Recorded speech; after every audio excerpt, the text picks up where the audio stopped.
ሻሎም ቅዱሳን አፖስትል ናኦሚ ነእግዚአብሔር ጸጋና ሰላም ሰዓትኩም ይሁን። ለሙን ከምልማድና ሓቢርና ነእግዚአብሔር ቃል ክንሪና ክንጽሊና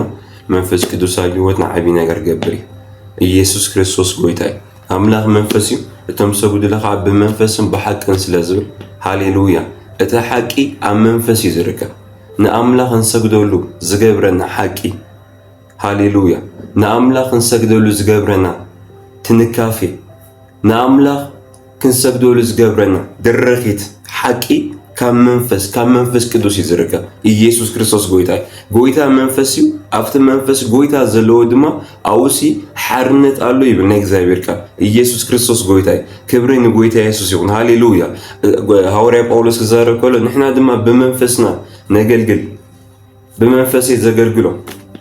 ተደጋጋሚ ዝቃል ይጥቀመሉ ኢየሱስ ክርስቶስ ጎይታይ መንፈስ ቅዱስ ድማ ምስ መንፈስና ሆይንሲ ወልድ አምላክም ዝኾነ ይምስክረና አሎ ዝብል ድማ ቃል አሎ ሎሚ በኢየሱስ ክርስቶስ ምሳውሽና ዘሎ ሓቂ ምሳው ሓሳብና ዘሎ ወይ ድማ ምሲ ኣብ ስጋ ዓለም ወይ ድማ ምሲ ኣብ ዓለማዊ ኣብ ጉድ ዓለም ዘሎ ነገር ዘይኮነ ንሕና በእምነት ብምርኣይ ኣይንመላለስን ከም ተጻሓፈ በጌታ በኢየሱስ ክርስቶስ ምስቲ ኣብ ውሽጥና ዘሎ ሓቂ ምረኻብ ኮነና ንምንታይ ጎይታ ኢየሱስ ክናገር ከሎ ጸመ እንተሎ ናባይም ጻሞ ካብ ከውዱ ሩባታት ማይ ህይወት ክውሕዝ ይብል ሃሌሉያ ጸሚና ኣለና ኣብዚ ዘሎ ማይ ህይወት ማለት እዩ ደኺምና ኣሎ ኣብዚ ውሽጢ ሓይል ኣሎ ኣብ ስእነትን ኣብ ድኽነትን ኣብ ጉስቁልናን ኣለና ኣብዚ ከበልጽገና ዝኽእል ሓይል ኣሎ ኣብ ሕማም ኣብ ቃንዛርና ኣብዚ ክፈውሰና ዝኽእል ሓይል ኣሎ ንምንታይ ጸመ እንተሃሉና ወይም ጻሙይስተ ኦልሬዲ ሰቲናና መንፈስ ቅዱስ ኣብ ውሽጥና ተቐሚጡ ካብ ውሽጡ ሩባታት ማይ ህይወት ክውሕዝ ይብል ሃሌሉያ ኢየሱስ ክርስቶስ ጎይታይ ሎሚ ካብ ውሽጥኹም ዘሎ ሓይሊ ምውፃእ ጀመረ ምንቅስቓስ ጀመረ በተ ውሽጥኹም ዘሎ ሰማይ ህይወትኩም ነገራትኩም ቤተሰብኩም ኣገልግሎትኩም ቢዝነስኩም ሓዳርኩም ክትሓዝ ጀመረ ብስም ናዝሬታዊ ኢየሱስ ክርስቶስ ብስም ናዝሬታዊ ኢየሱስ ክርስቶስ ብስም ኢየሱስ ኮነ መዝሙር ዳዊት 133 ናይ እግዚአብሔር ቃል ከም ዝብል እነሆ ኣሕዋት ብሓደ ሓቢሮም ክነብሩ ክንደይ ሰናይን ክንደይ ጥዑሙን ኣሕዋት ብሓደ ሓቢሮም ክነብሩሲ ክንደይ ሰናይ እሱ ብቻ ኣይኮነን ክንደይ ጥዑም ቀፂሉ ድማ ከምቲ ክቡር ዘይቲ ኣብ ርእሲ ኣብ ጭሕሚ ኣሮን ናብቲ ዘፈር ልብሱ ዝወርድ እዩ እግዚአብሔር ኣብ በረኸትን ህይወትን ንዘላለም ኣዚዙ እዩ እሞ ከምቲ ናብ ኣኽራን ጽዮን ዝወርድ ጠሊ ሄርሞኒ ኢየሱስ ክርስቶስ ጎይታይ እዚኣ ሓፃር ሰለስተ ጥቕሲ ዘለዋ ናይ መዝሙር ዳዊት ምዕራፍ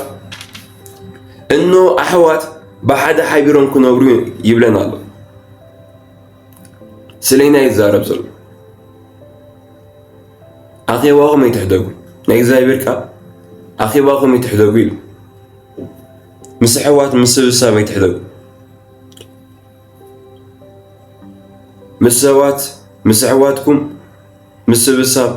ኣይትግደፉ ምስ ኣሕዋትኩም ሕበሩ ኣሕዋት ብሓደ ሓቢሮም ክነብሩ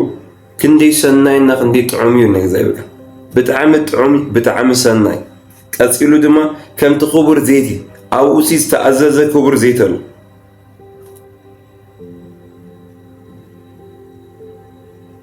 ሃሌሉያ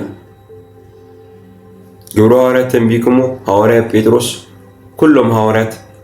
ሓቢሮም ብሓደ ልቢ ምስቶም ደቀ መዛሙርቲ ማለት ይጽልዩ ናይ ሕብረት እንጀራ ይቆርሱ ቃል ይመሃሩ ነበሩ ይብል ኢየሱስ ክርስቶስ ጎይታይ ኣብ ህይወትኩም እሰተኸልኩም ላ ቤት ኣምላኽ ትብለኩም ይግባል ኩሉ ግዜ ሰሙናዊ ተኸድዋ ቤት ኣምላኽ ክትልወኩም መጽሓፍ ቅዱሳዊ ኣብ ህይወትኩም ኣብ ዙርያኹም ዘሎ መሓዙት ቢያንስ 1 times ኣብ ክልተ ሰሙን ክኾን ይኽእል ኣብ ክልተ ሰሙን ሓደ ግዜ ኦራ ሰሙን ሓደ ግዜ ናይ ቃልን ሓቢርካ ናይ እንጀራ ናይ ምቑራስን ናይ ጸሎትን ግዜ ክህልወኩም ይግባል ማርያም ምስ ጠነሰት ናብ ኤልሳቤጥ ያኸዳ ናብታ ጠነሰት ማለት ብሓይሊ ኣምላኽ ማርያም ምስ ጠነሰት ናፍተን ዘይጠነሳ መሓዝቶ ይኹነትን ውጪት ቆልዓት ነብራፍቲ ንስነታይ ናፍቶም ማሓዙታ ናፍቶም ጥንስ ዘይብሎም ይኾን ትንከዳ ናፍታ ጥንስ ዘለዋ ኤልሳቤጥ ያ ኸይዳ ንሳ ክትርዳላ ትኽእል ማለት እዩ ኢየሱስ ክርስቶስ ጎይታ እዩ ሓደ ሰብ ኣብ ቤት ኣምላኽ ሓደ ሰባት ብዘምፅዎ ጌጋ ተዓንቂፉን ዘለዓለም ካብ ቤት ኣምላኽ ክጠፊ ይደሊ ክርሕቕ ይደሊ ቤት ኣምላኽ ሓጢአተኛታት ናይ ዝነበሩ ብደም ኢየሱስ ተሓፂቦም ድማ ጽድቂ ኣምላኽ ዝኾኑ ግን ድማ ናብ ክርስቶስ ይዓቢ ዘለው ድኻሞም እናደብረዩ ጽባሕ ናብ ዝሓሸ ህይወት ዝጓዓዙ ብመንፈስ ቅዱስ ሰባት እዮም እምበር ናይ ፍጹማት ጉባኤ ይኮነ በክርስቶስ ኢየሱስ ቤተክርስቲያን ፍጽምት እያ ብዝተገለጸ ስጋ እናተግባር ግን ብዙሕ ነገራት ክህሊ ይኽእል ኣንብቦ ቆሮንቶስ ኤፌሶን ፊልጵ ቆሎሴ ሐዋርያ ጳውሎስ እኮ ጌጋታቶም ይዘሳኽን ነይሩ ኣንብቦ ጌጋታቶም ከሳኽል ከሎ ግን ተበታቶን እዚኣተ ኣጋጢማያሞ ካብ ቸርች ስኻኺ ቸርቼቶም ጽገላ ይበለ ቸርች ኣይግደፍን ሕብረት ኣይግደፍን ሆምሴል ኣይግደፍን ብስሕዋት ኮይና ናብ እግዚአብሔር እናቀርቦ ሕብረት ኣይግደፍን ነጊሮኩም ማርያም ምስጠነሰት ናብ ኤልሳቤጥ ናፍታ ጠነሰት እያ ኸይዳ ምስኣ ድማ ብዙሕ ወርሓት ዕረፈት ይሁን እግዚአብሔርካ ንምንታይ ክልቲአን ብእግዚአብሔር ሓይሊ ስለጠነሳ ክረዳዳ ዝኽእላ ክልቲአን እመኑኒ መጽሓፍ ቅዱስ ኣንብቡ ብዙሓት ሰባት ሓዳሮም ዝረኸብሉ ስፍራ ኣብ ጥቓ ማይ ኣብ ጥቓ ዒላ ዒላ ኣንብቦ ብሉይ ኪዳን ደቀ አብርሃም ኢየሱስ ክርስቶስ ጎይታ ኢቭን ነው ዓል ኢየሱስ እንታ ሳምራዊ ሰበይቲ ኣብ ጥቓ ዒላ ኣብ ጥቓ ማይ ድማ ናይ መንፈስ ቅዱስ ተምሳሌት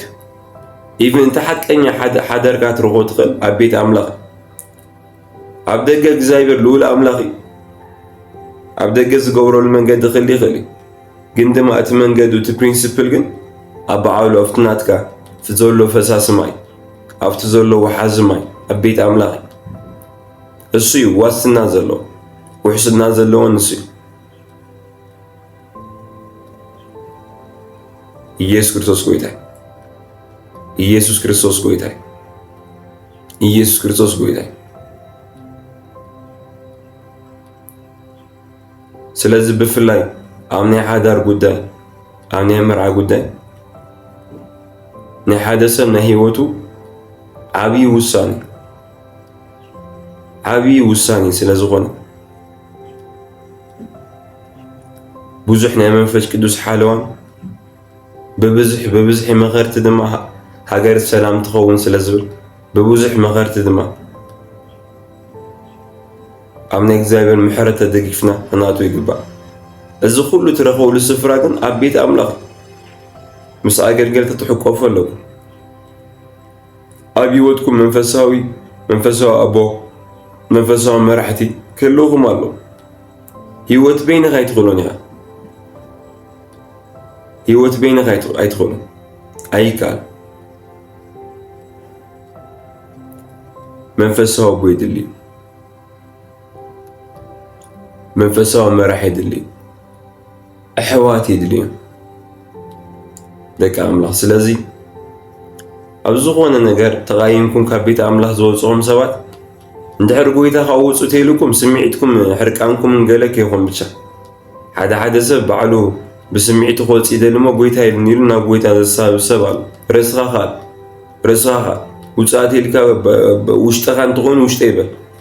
ጎይታ ተይልካ ካሊእ ስለ ዝኾነ ስለዚ ብገለ ነገር ግን ዘይምስማዕና ገለ ዘጋጠመኩም ሰባት ደው ኢልኩም የቕረይታ ሓተቶም ተኽኢልኩም ከይድኩም ብፍላይ ኣገልገልትኹም በዲልኩምም ዝወፅኹም ትኾኑ ጊፍት ሒዝኩም ኪዱ ናባቱ ስጦታ ሒዝኩም ኪዱ ሃብዎ የቕረይታ ሓተቶም ፍቓድ ኣምላኽ ትኾይኑ ድማ ምስኦም ቆፅሉ ተዘኾይኑ ድማ እግዚአብሔር ካሊእ መራሕትን ካሊእ ኣቦታትን ክህብኩም ጸልዩ ኢየሱስ ክርስቶስ ጎይታ እዩ ስለዚ ኣሕዋት ብሓደ ሓቢሮም ክነብሩ ክንደይ ሰናይና ክንደይ ጥዑሙን ኢሉ ሮቶ ሾንቶ ክሮዲያሞስ ሳፕራካታላፋንያ ቬሌቮስ ሓደ ጸሎት እጽል ኣለኹ እግዚአብሔር ኣምላኽ በኢየሱስ ክርስቶስ ስም ሓቀኛ ኣሕዋት ክህብኩም እጽል ኣለኹ በጌታ በኢየሱስ ክርስቶስ ስም ጊዜኹም ዝበልዑ ገንዘብኩም ዝበልዑ ናትኩም ነገር ዝበልዑ ስለኹም ዘይሓሱ ክትቀምልኩም ዝደልዩ ሰባት ካብ ህይወትኩም ብስም ናዝሬታዊ ኢየሱስ ክርስቶስ ክርሕቑ ጽላለሁ። በጌታ በኢየሱስ ክርስቶስ ስም ካብ ህይወትኩም ርሐቁ። በጌታ በኢየሱስ ክርስቶስ ስም ካብ ህይወትኩም ተላዓሉ። ኣብ ህይወትኩም ክጠቕሙኹም ዝኽእሉ መንፈሳውነት ክጠቕሙኹም ዝኽእሉ ፋይናንሻሊ ጥዕና ብሓዳር ብኩሉ ነገር ኣብ ህይወትኩም ናይ እግዚአብሔር ጥበብ ናይ እግዚአብሔር ሓይሊ ናብ ህይወትኩም ከፍስሱ ዝኽእሉ ሰባት በኢየሱስ ክርስቶስ ስም ናብ ህይወትኩም ፀዋዕኹም። በኢየሱስ ክርስቶስ ስም ናብ ህይወትኩም ፀዋዕኹም። በኢየሱስ ክርስቶስ ስም ናብ ህይወትኩም ፀዋዕኹም። ኣብ ልዕሊኹም ኮይኖም ከም ኣቦ ከም መራሒ በጌታ በኢየሱስ ስም እግዚአብሔር ናብ ዝርኤልኩም ህይወት በብዙሕ ፍቕሪ በብዙሕ መዓዳ በብዙሕ ተግሳጽ በብዙሕ ሓለዋ ከብፅሑኹም ዝኽእሉ ሰባት እግዚአብሔር ኣምላኽ በጌታ በኢየሱስ ክርስቶስ ስም ክበኩም። እዚ ዓብይ በረኸት ዝባረከኩም ኣሎ። በኢየሱስ ክርስቶስ ስም ናብ ህይወትኩም መፁ። በኢየሱስ ክርስቶስ ስም ፈጠኑ። እስኻትኩም ድማ መንፈሳዊ ኣቦነት ትረድእሉ፣ ንኣገልገልቲ ክብሪ መሃብ ትረድእሉ፣ ንሓውካ ብጎይታ ንሓውካ ንዝኾነ ትሕትናና ፍቕሪ ትረድእሉ ናይ እግዚአብሔር ጸጋን ጥበብን ሓይልን በኢየሱስ ስም ኣብ ህይወትኩም ይገለጽ። ላትሮኖሲያክ ላቫኒያማስ Beledos, Salavania Maroba, Redia Clos Secladia Vada Brabush, Paradura Dula Vada Bragabola Vantia, Keleto Secradianta Prava Sheraba, Riado Seradima Rona Macrodosia, Geleneco Socrodi Baroba da Bragadila Vasia.